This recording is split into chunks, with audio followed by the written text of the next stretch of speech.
तुम लोग नोट कर रहे हो कि बात कर रहे हो? नोट भी कर रहे हैं।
कुतूहल,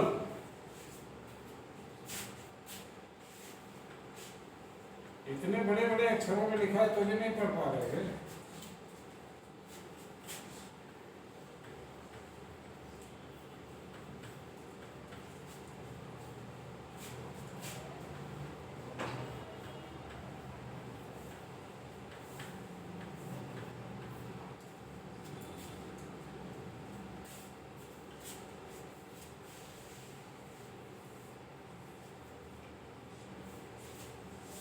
इससे प्रश्न कैसे बनेंगे?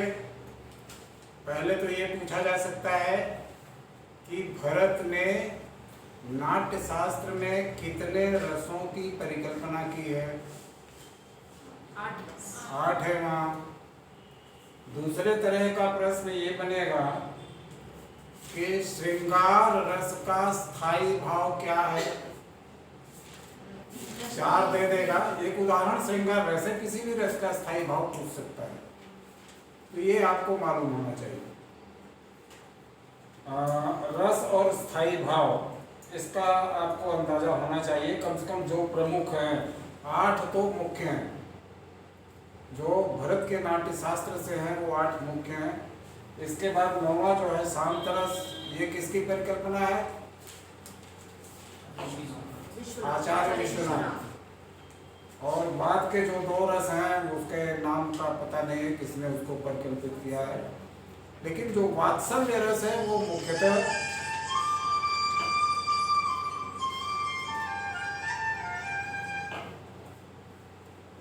हाँ भैया नमस्ते। बताइए।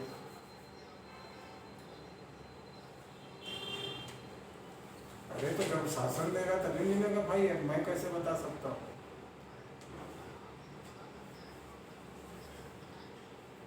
तो आप नहीं देते वोट क्या? तो बीजेपी को वोट देते हो तो पूछो मोदी से।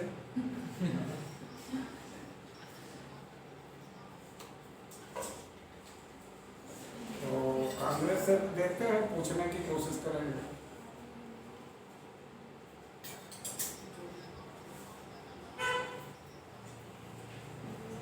क्यों 4% ही तो मिला, 5% तो नहीं मिला है, वही तो आदेश 4% दिया छत्तीसगढ़ शासन में, तो मैं देखा नहीं हूँ यार। भेज दीजिए, मैं देखता हूँ। जी जी ठीक ठीक।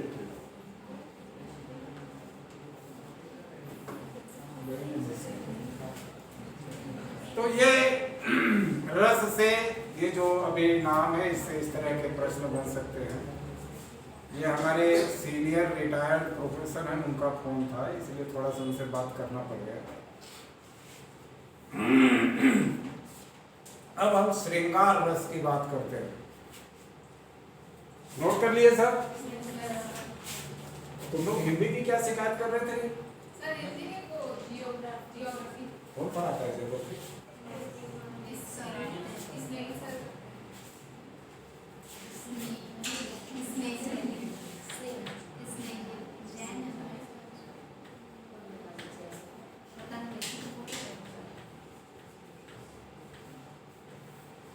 श्रृंगार रस के 2 भेद हैं। कौन कौन से?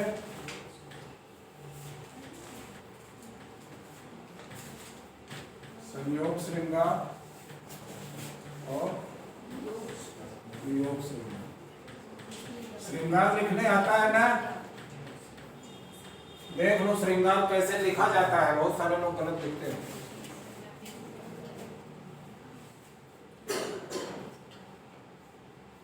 क्यों भाई भूपत, अब कुछ समझ में आ रहा है?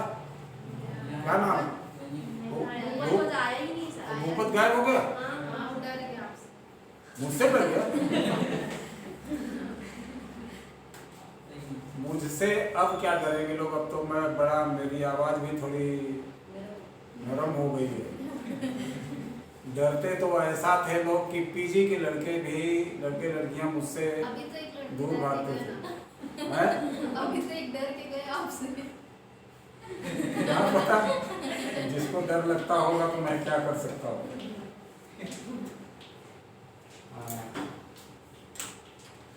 अब तो बाहर होने के बाद क्या एज का असर है कि सब कुछ नॉर्मल हो गया। तो श्रृंगार रस का जो पहला भेद है संयोग श्रृंगार। संयोग श्रृंगार से स्पष्ट है, जहां नायक और नायिका आपस में मिलते हैं, उससे जिस रस की उत्पत्ति होती है उसको संयोग श्रृंगार के नाम से जानते हैं। इसका उदाहरण है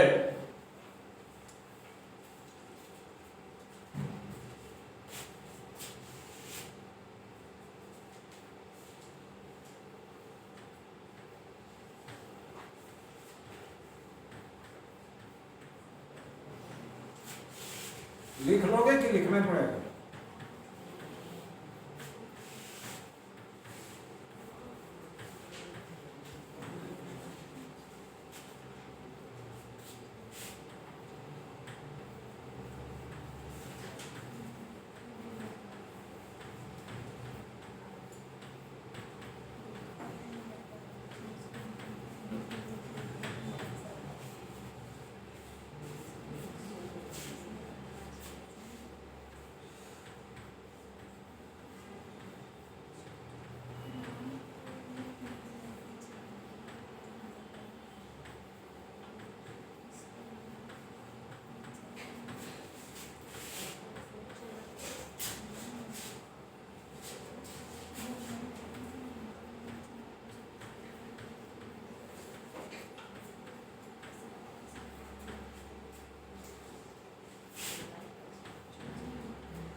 राम को रूप निहारत जानकी, कंकन के नग की परछाई, यातः सबय सुधि भूल गई, कर टेक रही पल टारत नहीं। ये राम और सीता जी बैठे हुए हैं,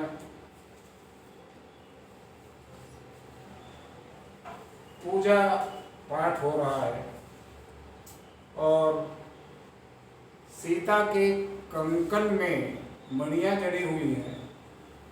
उन मणियों के नग में राम का रूप दिखाई पड़ रहा है और सीता जी राम के रूप को देखकर बेसुध हो जाती हैं, सुधि भूल गई। सुध क्या बोलना है?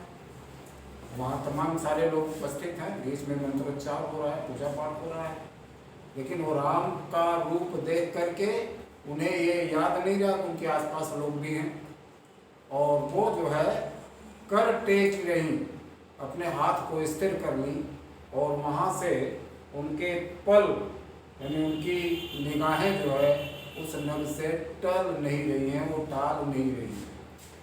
यह स्थिति है। तो राम को रूप निहारत जानकी, कंकन के नग की परछाई, यातः सबय सुधि भूल गई, कर टेक रही पल टारत नहीं। बात समझ में आ गई? यहाँ पर आश्रय कौन है?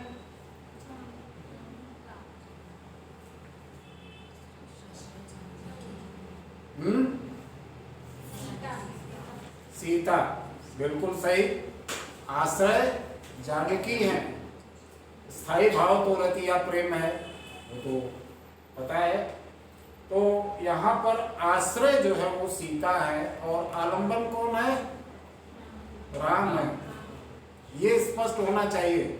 जिसके मन में प्रेम उत्पन्न हो रहा है वह आश्रय होगा, जिसको देखकर प्रेम उत्पन्न हो रहा है वह विषय होगा।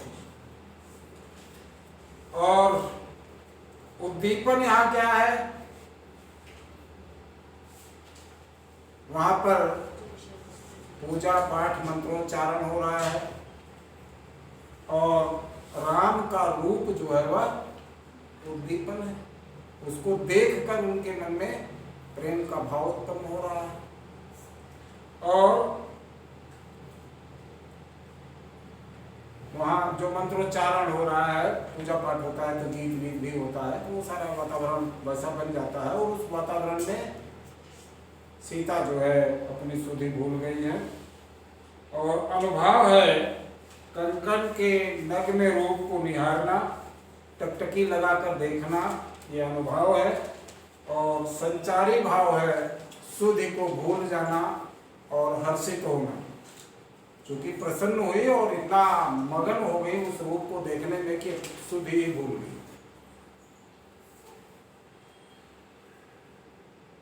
इस तरह से आप कह सकते हैं कि विभावानुभाव व्यभिचारी संयोगात रस निष्पत्ति के सूत्र के अनुसार स्थायी भाव विभाव अनुभाव और संचारी से पुष्ट होकर रस दशा को प्राप्त होता है। ये साहित्य का विषय है, आपका विषय नहीं है, इसलिए मैं इस चीज़ को नोट नहीं करवा रहा हूँ। आपको बस इतना एक उदाहरण, हो सकता है कि ऐसा उदाहरण पूछ दे, लेकिन छोटा उदाहरण है इसलिए ऐसे उदाहरण पूछे जा सकते हैं। पूछ देगा कौन सा रस है इसमें, संयोग श्रृंगार, वियोग श्रृंगार, वात्सल्य रस, करुण रस, 4 विकल्प दे देगा। अब उस 4 विकल्प में से कौन सा विकल्प सही है यह आपको बताना पड़ सकता है। तो ऐसा भी हो सकता है, लेकिन मुझे नहीं लगता कि इतना क्लिष्ट प्रश्न पूछा जाता होगा। इसी तरह से वियोग श्रृंगार,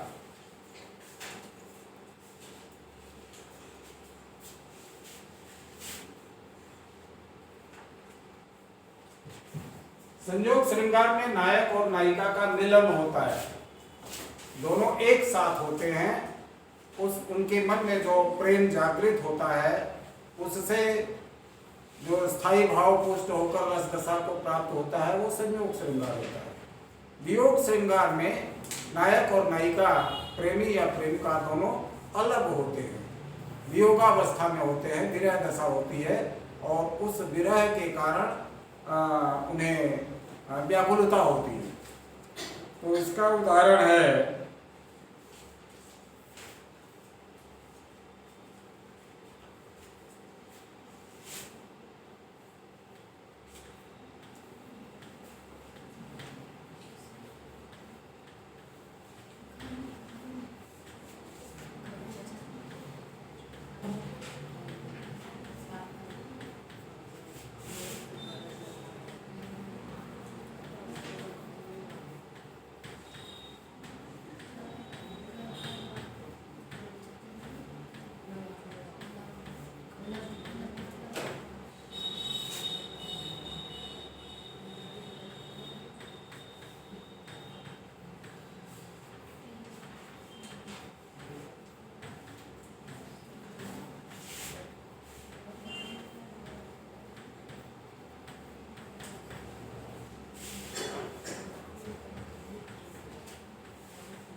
घन घमंड गरजत नभ घोरा, प्रियाहीन डरपत मन मोरा, दामिनी दमक रही घन माही, खल की प्रीति यथा फिर नाही। यह भी रामचरितमानस का प्रसंग है।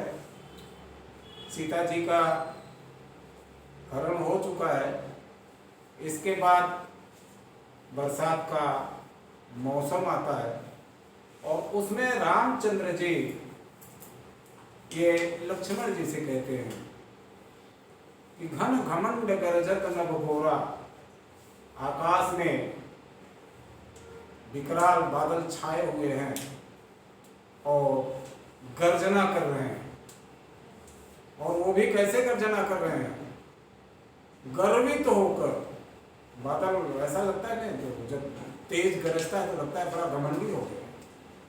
तो घन घमंड गरजत नभ घोरा और प्रियाहीन डरपत मन मोरा।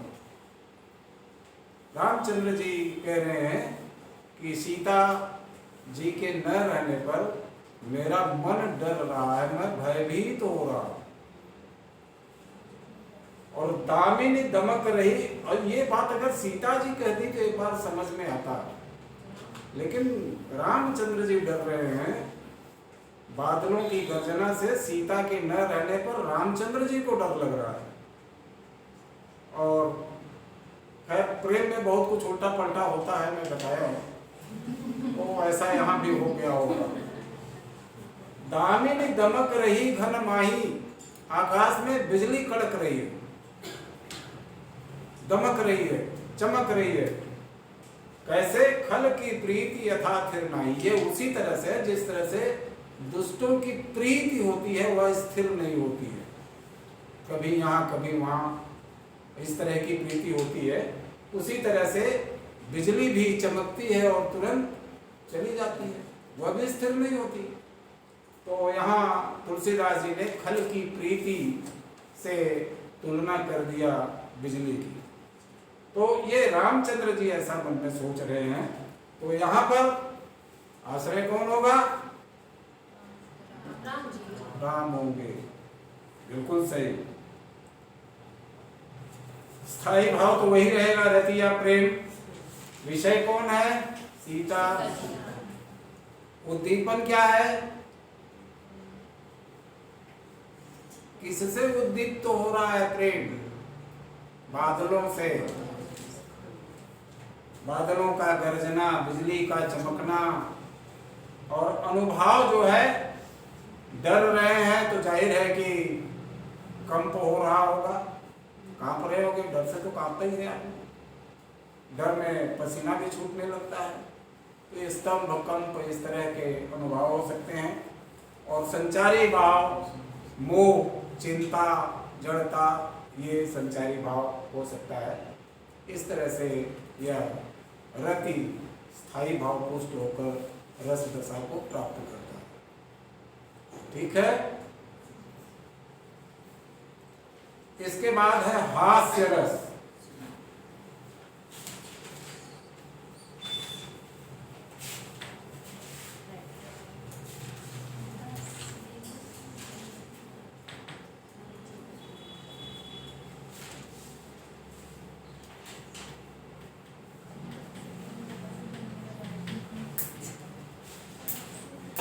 किसी भी विचित्र वेशभूषा, हंसी क्यों आती है? कोई मूर्खतापूर्ण जब काम करता है तो हंसी आती है। आजकल हास्य कवि सम्मेलन हुआ करता है, उसमें जितने भी मूर्खता की बातें होती है वो करते हैं, तब लोगों को हंसी आती है। और कई कवि तो केवल अपनी बीवी को निशाना बनाते हैं, उनको दूसरा नहीं मिलता कोई, वो अपनी बीवी को ही केंद्र में रखकर सारी बातें करते हैं।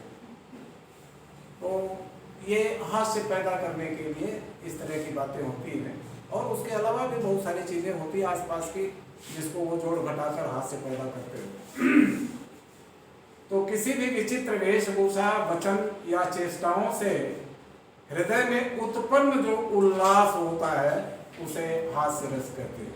उससे भी उल्लास उत्पन्न होता है। आप देखते होंगे नाटक वाटक होता है तो उसमें एक जोकर आता है, वो हंसाने के लिए ही आता है। उसकी वेशभूषा भी विचित्र रहती है और वो विचित्र बाना धारण किए रहता है, मुख में भी तमाम तरह के रंग रोगन करके अपना विचित्र स्थिति बना लेता है। तो वो हास्य पैदा करने के लिए उसका स्वरूप ही काफी होता है। जैसे ही वो आता है उसके चाल ढाल और वेशभूषा से ही लोग हंसने लगते हैं। तो हास्य पैदा करने के लिए विचित्रता पैदा की जाती है। तो यहाँ जो उदाहरण है,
एक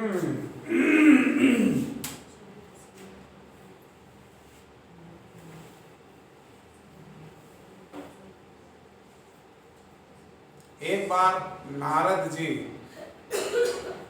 कहीं जा रहे थे और यह विष्णु जी की माया थी। एक माया नगरी उन्होंने बसा ली और उसमें राजा थे, उनकी राजकुमारी थी। नारद जी उधर से गुजर रहे थे तो राजा के यहाँ रुके और उन्होंने राजकुमारी का हाथ देखा। हाथ देखने के बाद नारद जी को ऐसा लगा कि इतनी सुंदर राजकुमारी तो मेरी पत्नी होनी चाहिए। ये मोह हुआ नारद को। फिर बोले ये कैसे हो सकता है, मैं तो मुनि वेश में हूँ, मेरा काम ऐसे तो नहीं बनेगा, किसी मुनि से कोई राजकुमारी शादी तो करेगी नहीं। भागे भागे विष्णु जी के पास पहुंचे, बोले कि भगवान हमको ऐसा रूप दीजिए, एक राजकुमारी है उससे मुझे विवाह करना है। बोले ठीक है। उन्होंने सब कुछ तो ठीक किया लेकिन मुंह जो है बंदर का बना दिया। और राजकुमारी का स्वयंवर हो रहा था, उस स्वयंवर में मुनि पहुंच गए और उन्हें वही का दृश्य है। स्वयंवर हो रहा था उसी समाज में वो भी मुनि जाकर बैठ गए और वहां विप्र वेश में, ब्राह्मण के वेश में शिव के 2 गण भी बैठे हुए थे। तो इन्हीं लोगों की वार्ता यहाँ पर है, वही दृश्य है। तेई समाज बैठे मुनि जाई, हृदय रूप अहमिति अधिकाई। जहाँ स्वयंवर हो रहा था उस समाज में जाकर वो बैठ गए और उनके हृदय में बड़ा अहंकार था कि मुझे तो विष्णु ने रूप दे दिया, अब तो कोई काट ही नहीं सकता, वरमाला मेरे ही गले में पड़ेगी। तो हृदय रूप अहमित अधिकाई, तह बैठे महेश गण 2। वहाँ 2 शिव जी के गण बैठे हुए थे, वो भी प्रवेश में बैठे थे जिनको कोई पहचान नहीं सकता था। जही दिसी नारद बैठे फूली। नारद अपने रूप के गर्व में वो भी फूले बैठे हुए थे। दूसरे का तो यहाँ सिक्का गलने वाला नहीं है, अपना ही सिक्का चलेगा कि विष्णु जी ने हमको रूप दिया है तो फिर उसे कौन काट सकता है। और सो दिशि तेन बिलोकी भूली, वो राजकुमारी उस दिशा में भूल कर भी नहीं देखी। अब सोचिए क्या दशा हो रही है, जैसे वो थोड़ा पास में माला लेके आ रही होगी, नारद बिल्कुल तैयार बैठे होंगे मेरे गले में डाल दे, लेकिन वो उधर भूल कर भी नहीं देखी। और पुनि पुनि मुनि उपसह्य कुलाई, यही है उपसह्य कुलाई। नारद जो है बार बार उकस रहे हैं कि मेरे गले में माला पड़ जाए, लेकिन वो हुआ नहीं। और उनकी यह दशा देखकर हर गण जो थे वो मुस्कुरा गए। ये पूरा संदर्भ समझ में आ गया ना। तो हंसी के पात्र नारद बने हैं क्योंकि नारद का मुंह जो है वह बंदर का मुंह था, बाकी सारा शरीर वरीर तो सब ठीक था, लेकिन अपना मुंह बिना दर्पण के व्यक्ति देख नहीं सकता।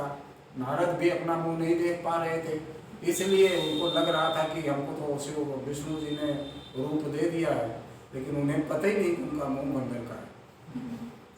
तो ये जो है हास्य रस का उदाहरण है। तो यहाँ पर आश्रय कौन है?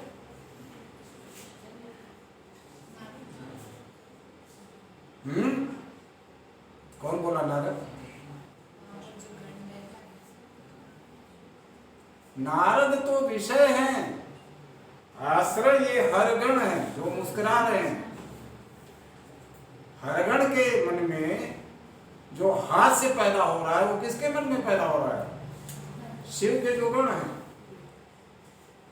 तो वो आश्रय है और नारद मुनि जो है विषय है। इसी तरह से उद्दीपन क्या है? नारद का बंदर रूप, उनका फूल कर बैठना, उनका बार बार उकसाना, अकुलाना, ये सब जो है अनुभाव है। और संचारी भाव है, अनुभाव है मुस्कुराना। अनुभाव किसके हृदय में पैदा होता है? आश्रय के। आश्रय कौन है? हरगण है। हरगण मुस्कुरा रहे हैं, मुस्कुराना उनका अनुभाव है।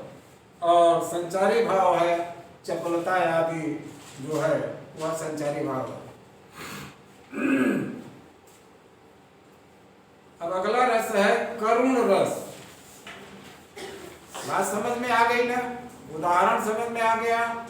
ये ऐसे छोटे छोटे उदाहरण हैं जो पूछे जा सकते हैं। ऐसा उदाहरण दे दे और पूछ देगा कौन कौन सा रस है।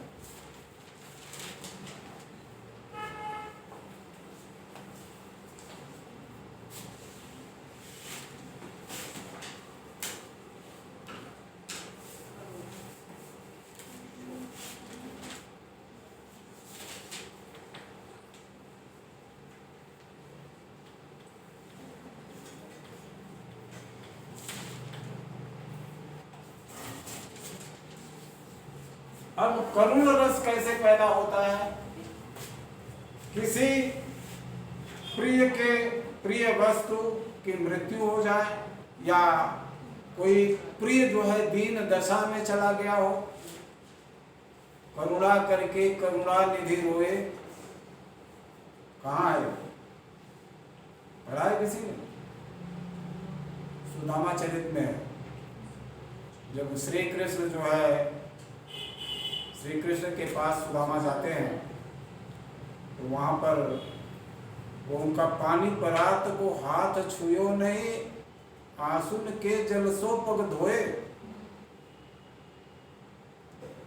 परात में पानी आया पैर धोने के लिए, वो पानी परात का छुए ही नहीं, इतने अश्रु बह रहे थे कि उन्होंने अपने आंसुओं से उनको पैर को धो डाला।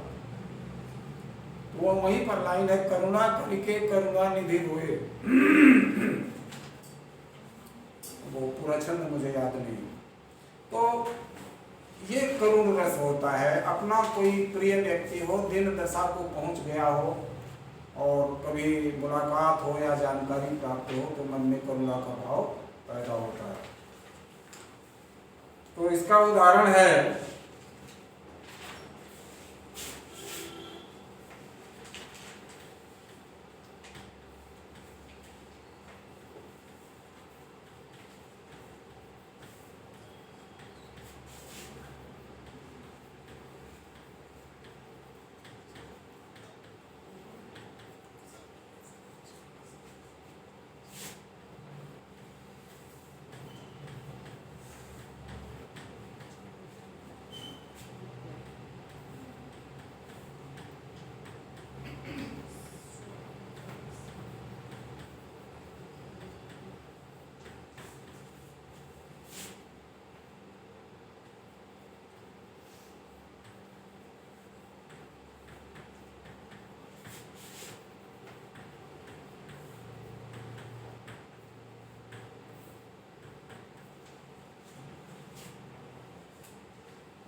शोक विकल सब रोवहि रानी, रूप शील बल तेज बखानी। करहि विलाप अनेक प्रकारा, परहि भूमि पर बारहि बारा।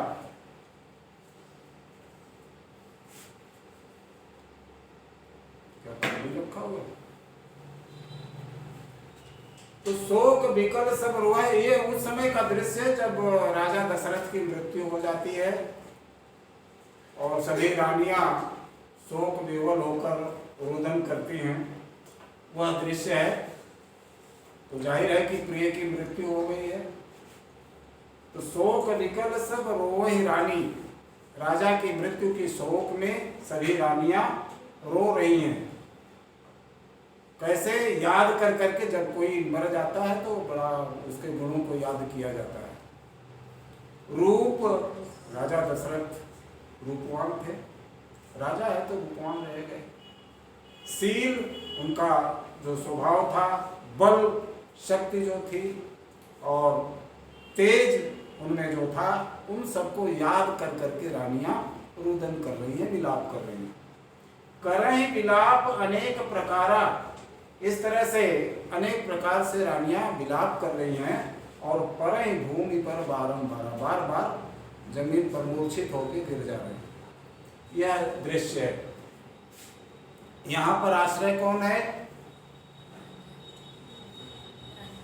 रानियां, रानियां आश्रय हैं और विषय दशरथ है, राजा दशरथ विषय है। और यहाँ पर उद्दीपन क्या है? उनका रूप, शील, बल, तेज, यह और उद्दीप्त करता है, उसको याद कर करके रो रही है। सामान्यतः पुरुष तो रोता नहीं बेचारा, क्योंकि उसे दर्द नहीं होता। एक तो कौन सा पिक्चर है, कोई मर्द को दर्द नहीं होता, वो तो रोता ही नहीं बेचारा, सब चुपचाप पी जाता है। लेकिन सारा रोने का काम, सारा कष्ट जो होता है वो महिलाओं को ही होता है। वो छाती पीट पीट कर सिर धुन धुन के रोती है। इस प्रकार अनेक प्रकार से विलाप कर रही हैं। तो आपको ये आश्रय और विषय का पता चल गया। उद्दीपन विभाव जो है वो राजा का शील, बल, तेज है। और अनुभव रुदन करना और विलाप करके बार बार भूमि पर गिरना। और संचारी भाव ऐसे में स्मृति, चिंता, मोह, दैन्य यही रहता है। स्मृति तो आप धीरे धीरे सीधे सीधे देख सकते हैं, रूप, शील, बल, तेज का स्मरण हो रहा है। तो स्मृति है, किसी का पति मर जाए तो दैन्य आ ही जाएगा, चिंतित हो ही जाएगी। तो ये सब उसमें संचारी भाव।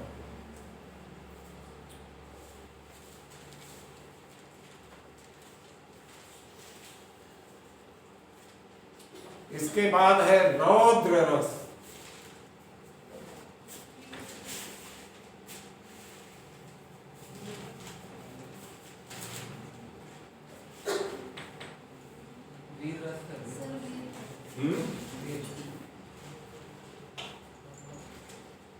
वीर रस देख लो, रौद्र रस दोनों है यही। चलो वीर रस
ये वीर रस का उदाहरण है। और यहाँ पर वर्णन किसका है? अभिमन्यु का है। जब अर्जुन कहीं बाहर थे उस समय कौरवों ने चक्रव्यूह की रचना की और युद्ध के लिए ललकारा। अर्जुन नहीं थे तो अभिमन्यु जो है उसके लिए तैयार हो गए। और अभिमन्यु के बारे में जानते हैं आप कि जब वो माता के गर्भ में थे तो अर्जुन चक्रव्यूह के भेदन की बात कर रहे थे। और चक्रव्यूह के भेदन की बात करते करते पत्नी उनकी सो गई, यानी अभिमन्यु की मां सो गई। व्यूह से निकलने वाली बात नहीं हो पाई। तो गर्भ में ही चक्र भेदन व्यूह को भेदने की कला वो सीख गए थे, जान गए थे, लेकिन निकलने वाली बात नहीं हो पाई क्योंकि उनकी माता जी सो गई थी। तो यहाँ पर जब युद्ध के लिए वो ललकारते हैं तो सारथी जो उनका होता है वो अभिमन्यु को बताता है कि द्रोणाचार्य जैसे योद्धा वहां मौजूद हैं, उस व्यूह को भेदने के लिए आपको वहां जाना है। तब अभिमन्यु क्या कहता है? हे सारथे, हे सारथी, है द्रोण क्या द्रोणाचार्य का देवेंद्र भी आकर अड़े, राजा इंद्र भी आकर अगर युद्ध के लिए खड़े हो जाएं, अड़ जाएं, तो है खेल क्षत्रिय बालकों का व्यूह भेदन कर लड़े। यह क्षत्रिय बालकों के लिए खेल है कि वो व्यूह भेद कर लड़ाई करें। तो द्रोणाचार्य की बात क्या करो, इंद्र भी आ जाए तो भी हम युद्ध के लिए तैयार। मैं सत्य कहता हूं सखे, हे मित्र, मैं सत्य कह रहा हूं, मुझे सुकुमार मत जानो, मुझे बालक मत समझो। यमराज से भी युद्ध को प्रस्तुत सदा मानो मुझे, मैं यमराज से भी युद्ध करने के लिए तैयार।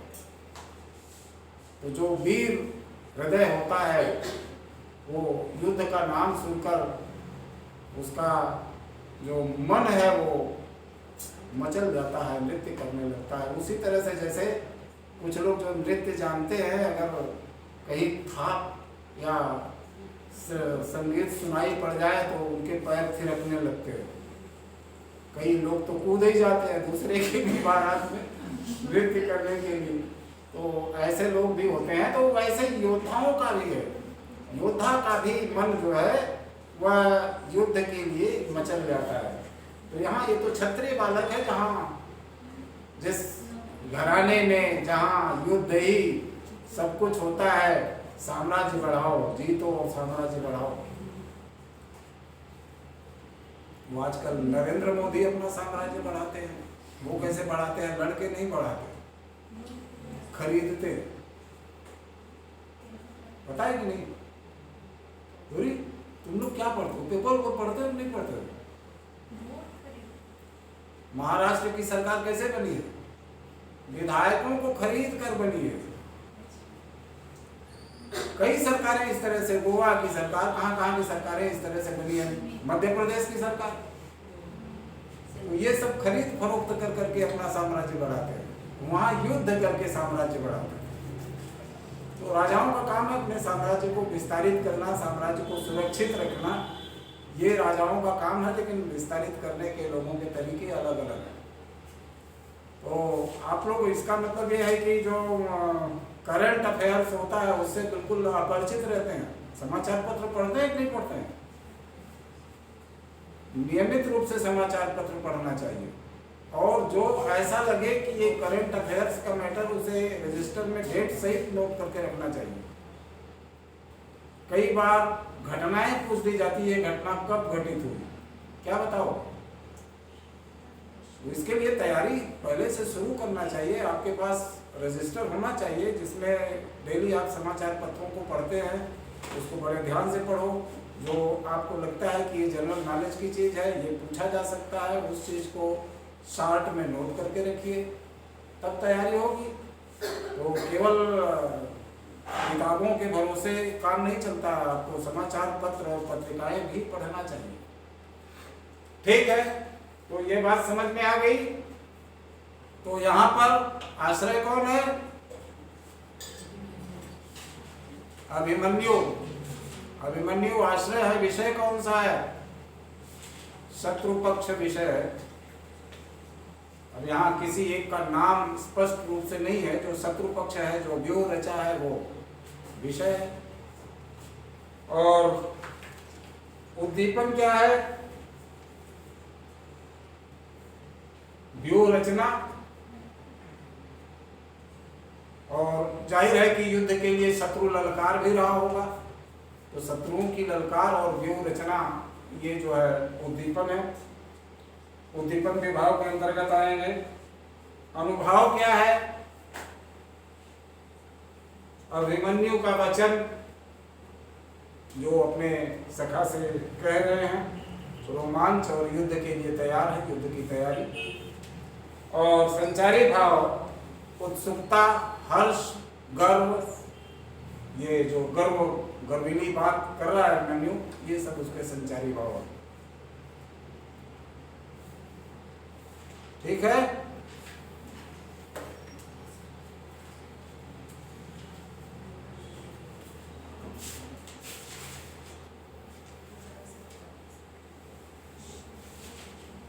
अगला है रौद्र रस।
शत्रु की चेष्टा, अपमान, गुरु निंदा आदि के कारण जो क्रोध जागृत होता है, उससे जिस रस की निष्पत्ति होती है उसे रौद्र रस कहते हैं।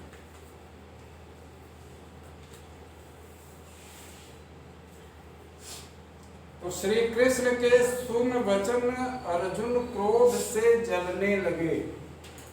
यहाँ शत्रु की चेष्टा की बात है।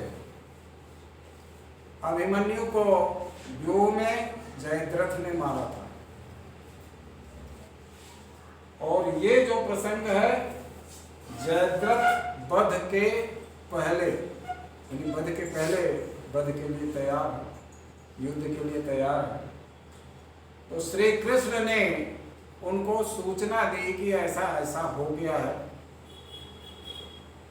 और उस सूचना से अर्जुन जो है शोक विह्वल हो गए। किसी के पुत्र की का वध हो जाए तो जाहिर है कि वो दुखी होगा। जब श्री कृष्ण ने कहा कि जयद्रथ ने उनका वध कर दिया है, व्यूह रचना आपकी अनुपस्थिति में हुई थी, तो इसे सुनकर अर्जुन बड़े क्रोधित हुए। सब शोक अपना भूल कर, देखिए पुत्र का शोक है, लेकिन जब वो समाचार सुनते हैं तो उसे भूलकर करतल युगल मलने लगे, क्रोध में अपने हाथों को मलने लगे। उस काल मारे क्रोध के तन कांपने उनका लगा, इतना क्रोध बढ़ा कि उनका शरीर कांपने लगा, और ऐसा कांपने लगा मानो हवा के जोर से सोता हुआ सागर जगा, जैसे तेज हवाएं चल रही हो और सागर में उतार तरंगे उठने लगी। इस तरह से उनके शरीर में क्रोध की ज्वार उठने लगी। तो यह उस समय का प्रसंग है। तो यहाँ पर विषय कौन होगा?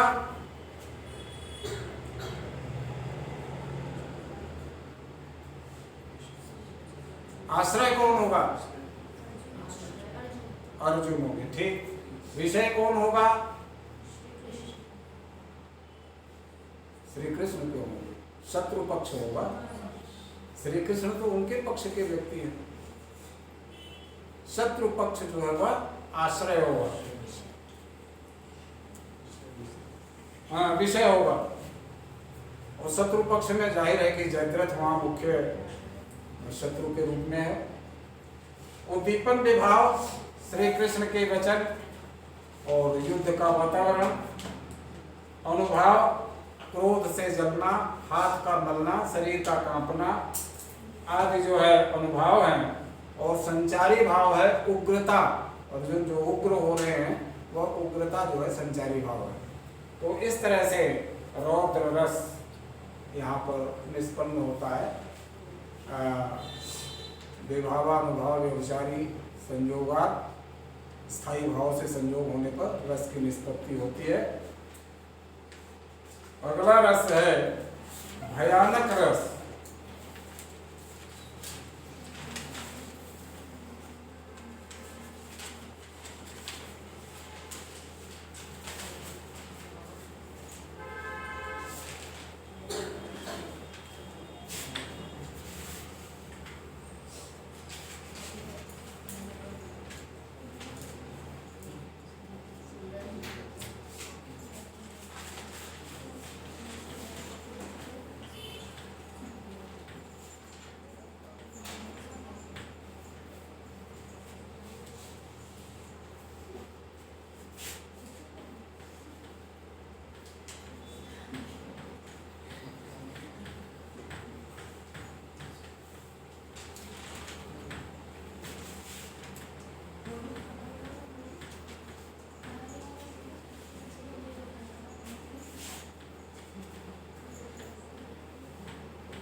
भयानक रस जाहिर है किसी डरावने दृश्य को देखकर मन में जो भय उत्पन्न होती है, उस भय के कारण जो रस उत्पन्न होता है उसे भ्रामक रस कहते हैं। भय उत्पन्न हो उसे भी रस कहा जाता है।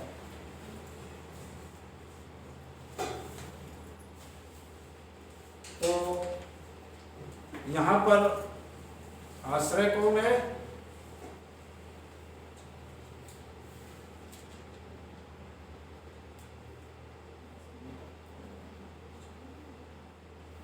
बटोही। बटोही कौन है? बटोही किसको बोलते हैं?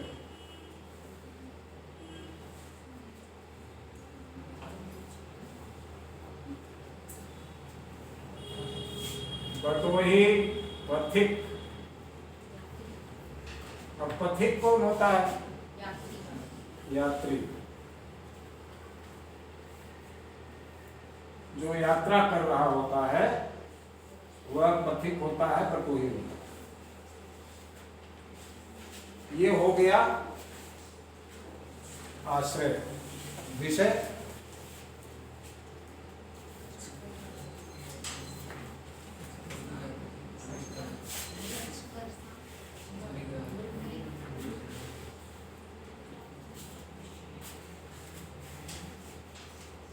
एक और अजगर ही लखी।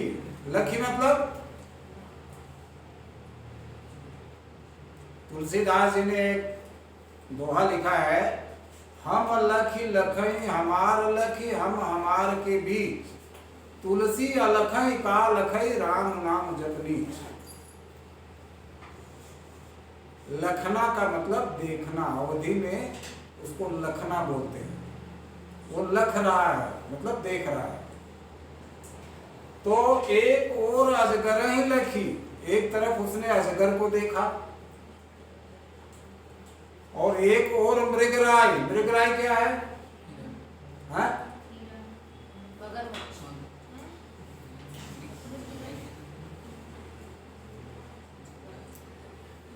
हिरण को देख के थोड़े लोग खाएगा रे।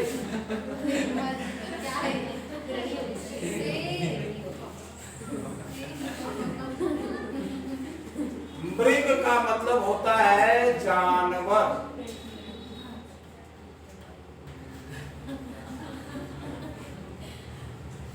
फिर वो हिरण के अर्थ में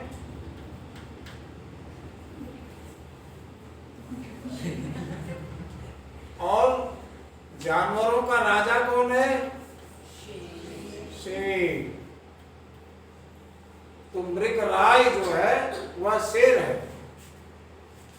तो शेर का एक पर्यायवाची बन गया मृगराय। एक और अजगर ही लखी एक और मृगराय, विकल बटोही बीच ही, दोनों के बीच में पर्यो मूर्छा खाए। मूर्छा खा के गिर गए। अब क्या करेगा? एक तरफ अजगर है उधर जाता है वो निकल जाएगा, दूसरी तरफ शेर है उधर जाएगा तो वो मार के खा जाएगा। तो है ना भयानक रस। तो भयभीत होकर वह मूर्छित होकर गिर जाता है। तो यहाँ पर स्थायी भाव तो भय है ही है। आलंबन में आश्रय कौन है? पथिक। बटोही जो है वह आश्रय है। और विषय क्या है? अजगर और शेर। उद्दीपन क्या है? अब उद्दीपन यही हो सकता है, अजगर और मृगराय की चेष्टा हो सकती है। उधर से हो सकता है अजगर जीभ लपलपाया हो, इधर से शेर दूर आया हो, तो बीच में वो जो है पड़ गए बेचारे। और सुनसान वातावरण, कोई मदद करने वाला नहीं वहां। अनुभव व्याकुल होकर गिर पड़ना। और संचारी भाव तो मूर्छा सीधे सीधे है, मूर्छा और त्रास ये संचारी भाव हो जाएगा। इस तरह से भय स्थायी भाव व्यभिचारी और विभाव अनुभव से पुष्ट होकर के रस दशा को प्राप्त होता है।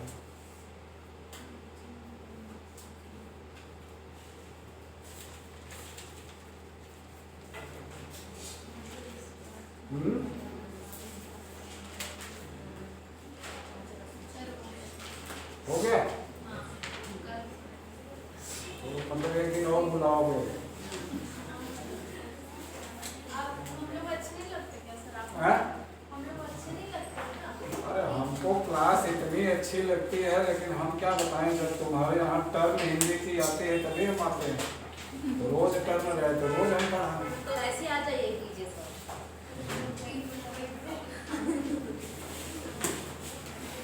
हमको पढ़ाना अच्छा लगता है। Thank you. Thank you.